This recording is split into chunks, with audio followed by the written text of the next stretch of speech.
오늘 또 귀한 말씀이 우리 모두에게 또 힘과 능력이 되시기를 축복합니다. 92편은 악인이 도처에서 행행하는 그 암울한 현실 속에서도 결코 좌절지 않고 의인을 향한 하나님의 한결같은 사랑의 보상을 목격하는 그런 시편입니다. 그리고 하나님께서 귀한 섭리를 그렇게 베풀어 주신 그 귀한 섭리를 찬양하고 있는 그런 내용들이 쭉 담겨져 있는 것을 우리는 보게 됩니다. 탈무드에 의하면은 이 시는 안식일처럼 혹은 요즘으로 말하면은 주일 예배 때, 성전 제사 때 제물을 드릴 때에 불려지는 찬송시로 나타나고 있습니다. 민수기 28장 9절에서 10절 말씀의 찬양입니다. 악인이 풀처럼 성장하고 흥왕하는 현실이지만 의인이 레바논의 백향목처럼 번성해가지고 이 세상을 가득 채울 세상을 꿈꾸는 아주 소망적인 그런 찬송시라는 것이죠. 우리 그리스도인들은 왕이신 하나님을 찬양하는 자들입니다. 우리는 하나님께 예배 드릴 때에 하나님의 무엇을 찬양해야 될까? 그래서 오늘 이 예배 시에 드렸던 이 찬양시를 통해서 우리가 하나님 앞에 예배 드릴 때마다 하나님의 무엇을 우리가 찬양해야 될까? 그 내용들을, 그 깊은 뜻을 우리가 오늘 한번 살피면서 늘 우리가 예배 때에 이런 심중으로 주님을 찬송할 수 있는 이런 믿음이 되기를 바랍니다. 먼저 1절부터 3절 사이를 쭉 보면은 하나님의 인자하심과 성실하심을 찬양하게 된다는 거죠. 하나님의 인자하심과 성실하심을 찬양해야 된다. 오늘 시인은 1절에 보면은 시편금과 비파와 수금으로 정숙한 소리로 하나님께 찬송하며 하나님의 이름을 찬양하고 있는 모습이 나타납니다. 여기 시편금은 우리가 10줄 비파라 이렇게 부르기도 했죠. 10줄을 가진 현악 종류죠. 그리고 비파는 4줄로 된 현악기입니다. 당시에 4개의 줄로. 그리고 수금은 요즘에 말하면 이 하프의 종류입니다. 세워놓고 크게 줄을 달고 연주했던 수금. 그러니까 이것은 시인이 여러 가지 악기를 사용해가지고 예배자로서 적극적으로 하나님을 찬양 드리도록 했다고 하는 거죠. 그러니까 모든 악기까지 다 동원해가지고 우리 하나님을 찬송했다.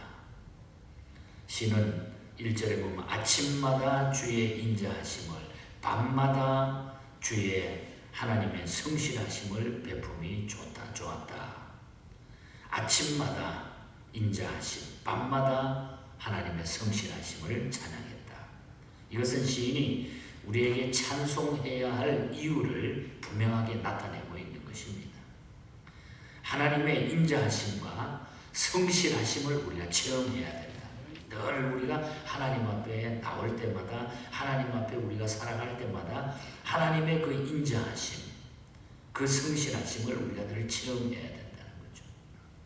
또한 장차 누릴 안식의 약속도 의심 없이 믿고 있는 것을 보게 됩니다. 그렇기 때문에 시인은 하나님의 인자하심과 성실하심을 찬양하면서 사람들에게도 이 하나님을 찬양하도록 권면하고 있다고 하는 사실입니다.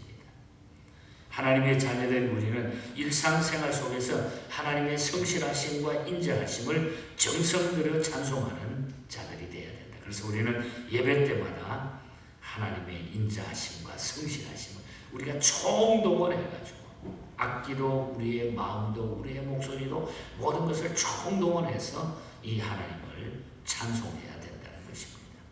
그래서 우리가 여호와 하나님을 찬송하는 것은 우리 모든 것을 총동원한다. 하나님의 인자하심과 성실하심을 바라보면서. 그리고 4절과 5절에 보면은 하나님의 행사를 찬양해야 된다. 하나님의 행하신 일을 위해서. 시인은 하나님께서 자기에게 큰 일을 행하셨기에 그 일로 인하여 기쁜 마음으로 하나님을 찬양한다. 그렇게 고백합니다. 특히 하나님께서 행하신 일로 인하여 찬양했다. 4절에 보면 여호와여 주께서 행하신 일로 나를 기쁘게 하셨으니 주의 손이 행하신 일로 말미암아 내가 높이 외치리이다. 주님이 행하신 일 높이 외치리이다. 그리고 5절에 보면은 하나님의 생각의 기품을 인하여 찬양한다. 5절 마지막에 보면 주의 생각이 매우 깊으시나이다. 시인이 하나님께서 부모님처럼 보살펴 주시는 크신 사랑을 깨달았기 때문입니다. 인류 역사상 이보다 더 큰 위대한 일은 없습니다. 그 주님의 그 높고 높으신 그 크신 사랑. 오늘도 하나님께 찬양을 드리는 자는 하나님의 크신 사랑을 우리가 깨달아야 됩니다. 그 크신 하나님 사랑 말로 다 형용 못하네. 바다를 먹물 삼아도 그 크신 사랑을 기록하기에 부족함이 없다고 하는 그 찬송시도 있지 않습니까? 하나님의 사랑을 체험하지 못하면은 하나님의 행사를 진정하게 우리가 찬양할 수가 없다는 거죠. 그래서 우리는 하나님의 행하신 일, 하나님의 그 행사를 늘 찬양하는 이런 삶이 되어야 됩니다. 그러기 위해서는 우리가 늘 하나님의 인자하심과 성실하심을 우리가 체험해야 된다. 그 감사, 그 체험이 없이는 우리가 이런 진정한 찬송을 하나님 앞에 올릴 수 없는 거죠. 그저 우리가 입으로만 노래로는 부를 수 있지만은 정말로 진정한 찬양으로 하나님 앞에 드릴 수 없다고 하는 것입니다. 늘 여러분의 삶 가운데 이 주님의 놀라운 사랑의 체험이 날마다 더하시고 이것을 늘 찬양으로 여러분 힘있게 고백할 수 있기를 축복합니다. 그 다음에 6절부터 마지막 15절까지 보면은 악인의 멸망과 의인의 번영을 찬양하고 있는 모습이 나타나요. 악인들은 멸망하고 의인들은 번영하게 된다. 그래서 이 찬양을 부르면서 그대로 이 하나님의 메시지가 그대로 열매 맺고 나타나게 되어 있다는 거죠. 시는 먼저 악인의 멸망을 6절에서 9절 사이에 보면 노래하고 있습니다. 악인은 두 마음을 품었기 때문에 세상과 하나님을 겸하여 섬긴다 그랬습니다. 그렇기 때문에 저들은 우둔하고 무지해서 하나님의 오묘하신 생각을 깨닫지 못합니다. 그래서 6절에 보면 어리석은 자도 알지 못하며 무지한 자도 이를 깨닫지 못하나이다. 그 결과로 악인은 풀같이 생장하고 다 흥황할지라도 악인은 결국은 영원히 멸망하게 된다. 그래서 7절에 보면 악인들은 풀같이 자라고 악을 행하는 자들은 다 흥황할지라도 영원히 멸망하리로다. 이렇게 시인은 악인이 비록 흥황할지라도 풀과 같아가지고 그 형통은 잠깐뿐이며 악을 행하는 자는 다 결국은 흩어지게 되고 망하게 된다. 그래서 9절 마지막에 보면 죄악을 행하는 자들은 다 흩어지리라. 다 흩어지게 된다는 거죠. 처음에는 뭐 잠깐 동안은 막 대단한 것처럼 설칠지 모르나 그럼 결국은 마지막에는 다 흩어지게 된다. 시인의 이 말은 하나님께서는 원수들을 결국 멸망시킨다는 것을 의미해 주고 있는 말씀인 것입니다. 우리는 이 사실을 분명히 알아야 된다는 것입니다. 그렇지 않으면 우리가 시험을 당하거나 악인의 형통함을 볼 때 우리가 너무너무 당황하게 돼요. 실망하게 되고 낙심하게 됩니다. 그러나 결국은 하나님이 악을 다 제거하고 다 흩어주신다는 거죠. 그리고 10절에서 15절 사이에 보면 의인은 번영한다. 그에 비해서 의인은 번영한다고 하는 것을 찬양하고 있는 거예요.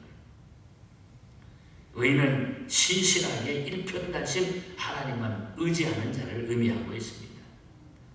저들에게는 신령한 성령의 기름이 끊어지지 않고 아주 그냥 늘 펄펄 넘친다는 거예요. 10절에 보면 그러나 주께서 내 뿔들을 들소의 뿔같이 높이셨으며 내게 신선한 기름을 부으셨나이다.